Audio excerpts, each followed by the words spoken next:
Hello and welcome students, this is Sanat sir. और आज के इस लेक्चर में हम लोग एक नया टॉपिक स्टार्ट करने वाले हैं जिसका नाम है aggregate demand and aggregate supply. तो चलिए लेक्चर को स्टार्ट किया जाए। देखो, सबसे पहले हम ये समझते हैं कि एग्रीगेट डिमांड क्या होता है। आपने डिमांड क्लास 11 में ज़रूर पढ़ा होगा, लेकिन यहाँ पे नाम क्या आ रहा है, एग्रीगेट डिमांड। तो देखो, जैसे डिमांड को क्या था कि डिमांड क्या था कि amount of a quantity that a consumer is willing to buy at a given price during a given period of time. अब यहाँ पे क्या हो गया, एग्रीगेट। एग्रीगेट क्यों हुआ? क्योंकि हम यहाँ पे बात कर रहे हैं ओवरऑल इकोनॉमी के बारे में बात कर रहे हैं, हम पूरी इकोनॉमी के बारे में चूँकि ये मैक्रो इकोनॉमिक्स है, तो यहाँ पे हम तो ओवरऑल की बात करेंगे, सम टोटल की बात करेंगे, इसलिए नाम हो गया एग्रीगेट डिमांड। चलिए इसके डिफिनेशन को देखा जाए। देखो, AD is the sum total of expenditure that the people plan to incur. देखो इसमें ध्यान देना, पीपल प्लान टू इनकर यहाँ पे बात हो रही है। People plan to incur on the purchase of goods and services produced in the economy. हमने चैप्टर 4 में पढ़ा था कि नेशनल इनकम है, प्रोडक्शन हो रहा है गुड्स एंड सर्विसेज का, तो लोग क्या करेंगे, उसे कंज्यूम करेंगे। कंज्यूम करने का मतलब क्या हुआ, वो उसे परचेज करेंगे। लेकिन क्या एक्चुअल परचेज की बात हो रही? नहीं, यहाँ पे किसी बात हो रही है कि प्लान का मतलब क्या होता है, एक तरीके का एस्टिमेट कि एक साल में टोटल हमारे यहाँ कितना सामान लोग खरीदने का प्लान कर रहे हैं, मतलब कितना हमारा सामान बिक सकता है, कितना लोग खरीदेंगे during the period of an accounting year corresponding to their different level of income. अब क्या होता है, देखो जिसकी इनकम जैसी होगी उसका परचेज, उसका जो डिमांड होगा उसी के हिसाब से होगा ना। अब सपोज कोई मिलियनियर है तो उसकी डिमांड अलग तरीके की होगी, कोई गरीब आदमी है तो अलग होगा, कोई मिडिल क्लास फैमिली है तो उसका अलग होगा। तो इसी को ही हम कहते हैं एग्रीगेट डिमांड, कि as per the different level of income, जिनकी जैसे जैसे इनकम है उसके हिसाब से वो एक साल में कितना पैसा टोटल एक्सपेंडिचर एक्सपेंड करना चाह रहे हैं गुड्स एंड सर्विसेज के परचेज करने में। बट याद रखना है यहाँ पे किसकी बात हो रही है, पीपल प्लान, नॉट एक्चुअल। ठीक है।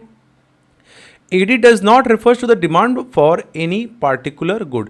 यहाँ पे मैक्रो में हम एडी किसी एक पार्टिकुलर गुड की बात नहीं कर रहा है, but overall entire goods and services market में जो कंज्यूम किए जा रहे हैं, जो लोग परचेज कर रहे हैं, उन सबको कलेक्टिवली बोला जाता है। ठीक है। AD is often measured for the period of time. So इसे हम क्या कहते हैं, फ्लो। हमने पढ़ा था फ्लो और स्टॉक का concept, stock point of time और flow over a period of time. तो एडी कैसा कंसेप्ट है हमारा, AD is a flow concept. ठीक है। AD is always measure in terms of total expenditure, या जैसे डिफिनेशन में ऊपर में भी आया था क्या, एक्सपेंडिचर। तो जो टोटल एक्सपेंडिचर लोग करने वाले हैं गुड्स और सर्विसेज में, उसी का सम टोटल क्या होता है, एडी।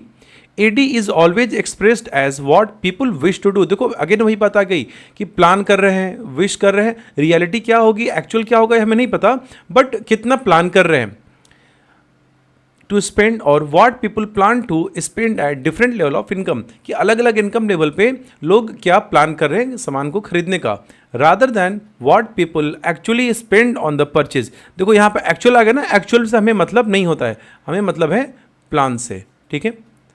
तो this is the definition of aggregate demand and I hope this is clear to you.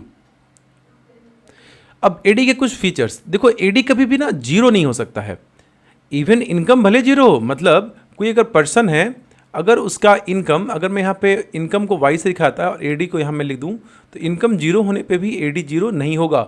Sir ऐसा कैसे हो सकता है, पैसा नहीं तो वो डिमांड कैसे करेगा? बिल्कुल करेगा, क्योंकि भाई जिंदा रहने के लिए तो उसे सर्वाइव करने के लिए कुछ ना कुछ तो डिमांड करेगा ना, भूख प्यास तो लगेगी ना, तो कुछ तो उसे चाहिए होंगे ना, भले वो उधार ले, भले उसके पास पहले की सेविंग हो, तो एडी कभी भी जीरो नहीं हो सकता है। Because some expenditure is always essential for survival, this is incurred even when income is zero.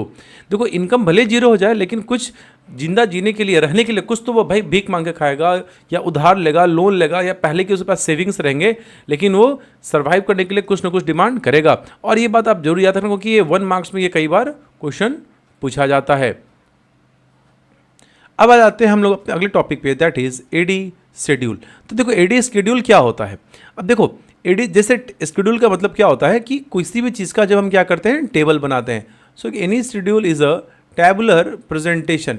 किसी भी शेड्यूल को हम क्या कहते हैं, किसी भी डेटा का टेबुलर प्रेजेंटेशन। टेबुलर मतलब टेबल के फॉर्म में।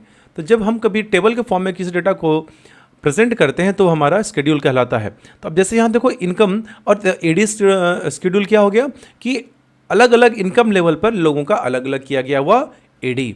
ठीक है, आइए इसके टेक्निकल डिफिनेशन को देखा जाए। AD schedule is a table showing AD और aggregate expenditure corresponding to different level of income. देखो अलग अलग इनकम लेवल पे किए जाने वाला लोगों का अलग अलग डिमांड, ठीक है, जो वो प्लान करें, जो खरीदेंगे, ठीक है। AD is positively related to Y. देखो एडी जैसे जैसे इनकम बढ़ेगा, जैसे जैसे हमारा ये इनकम आप देख रहे हो बढ़ते जा रहा है, वैसे वैसे हमारा एडी भी क्या हो रहा है, बढ़ते जा रहा है। तो इनकम जब भी बढ़ेगा एडी बढ़ेगा। However there is always some minimum level of AD even when y is equal to zero. देखो यहाँ पे हम लोगों ने पहले भी पढ़ा था कि इनकम जीरो हो जाने पे भी क्या होगा, आपका एडी जीरो नहीं होगा। क्यों? क्योंकि यहाँ पे बात किसकी आ गई है, सर्वाइवल की। वो जिंदा रहने के लिए कुछ तो कम भाई खाना पीना तो पड़ेगा ही, ठीक है। तो इसी को कहा जाता है आपका मिनिमम लेवल ऑफ एडी, ठीक है। At higher level of Y, लेकिन जैसे जैसे इनकम बढ़ते जाता है तो खर्चे, मतलब स्टार्टिंग में आप देखोगे जैसे इनकम यहाँ जीरो था तो एडी 30 था, इनकम 20 हुआ तो 35 हुआ, इनकम 40 तो ये 40, इनकम 60 तो ये 45। जैसे इनकम अगर 20 से कांस्टेंट बढ़ा, लेकिन फिर आप देखोगे कि इसके बढ़ने की रेट क्या हो गई है, पीछे हो गई है। क्यों? क्योंकि कंज्यूमर एक पॉइंट के बाद क्या करना स्टार्ट कर देता है, पैसे की सेविंग। तो यहाँ पर आप देख रहे हो 60 रुपये उसने कमाया और उसने खर्च किया 45, तो उसने कितने पैसे सेव किए, 15। तो यही बात यहाँ कहा जा रहा है कि जैसे जैसे इनकम बढ़ते जाता है, इनकम की बढ़ने की रेट स्टार्टिंग में इनकम और एडी की रेट तो ज़्यादा होती है, फिर वो उसके इक्वल हो जाती है, लेकिन उसके बाद एडी का जो ग्रोथ होता है जिस हिसाब से वो बढ़ रहा होता है वो इनकम से फॉल कर जाता है, इनकम से नीचे घट जाता है। Because people start saving a part of their income, क्योंकि लोग अब पैसे को क्या करना चाह रहे हैं, सेव करना चाह रहे हैं। तो I hope this is clear to you. तो इससे हमें कुछ कंक्लूजन्स निकल के सामने आते हैं, जैसे there is always some minimum level of expenditure in the economy even when y is equal to zero. AD increases as y increases, thus AD is positively related to y। तो AD का graph कैसा बनेगा, positive रहेगा, ये upward rising रहता है। और after a certain level of y is reached AD lags behind y। फिर AD क्या होता है, y से पीछे हो जाता है, मतलब नीचे हो जाता है। So I hope this schedule is clear to you. अब आता है एडी कर्व। देखो कर्व क्या होता है, जब हम किसी टेबुलर फॉर्म को, किसी की टेबल को हम क्या करते हैं, ग्राफ पे प्लॉट करते हैं। तो the graphical presentation of AD schedule is AD curve. So AD curve is a diagrammatic presentation of AD schedule showing AD corresponding to different level of Y. तो जब आप इस ग्राफ में देख रहे होगे, यहाँ पे इनकम लिखा हुआ और यहाँ पे एडी लिखा हुआ है। तो यहाँ पे आप क्या देख रहे हो कि इनकम और एडी के डिमांड को, जो एडी का ग्राफ हम प्लॉट कर रहे हैं, इसी को हम कर्व में रिप्रेजेंट करते हैं कि अलग अलग इनकम लेवल पे हमारा एडी क्या है। जैसे इनकम 20 थी तो ये कितना था, फिर उसके बाद 40 हुआ तो कितना हुआ। तो ये हमारा क्या दिखाता है, एडी कर्व को दिखाता है। So I hope this is clear. It tends to slope upward showing positive relationship between AD and Y. ये हम लोगों ने अभी लास्ट लेक्चर में भी देखा कि एडी का जो ग्राफ होता है वो पॉजिटिव स्लोप होता है। तो ये एक एक मार्क के क्वेश्चन के लिए आप इसे बिल्कुल ध्यान से समझते रहना।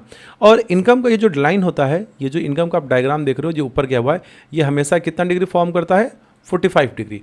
आप 12th मैक्रो इकोनॉमिक्स में इस बात को जरूर याद रखना, क्योंकि ये कई बार क्वेश्चन पूछा जाता है कि what is the angle of inclination of Y as in the AD. तो आप क्या बोलोगे, हमेशा 45 degree. So I hope this is clear to you.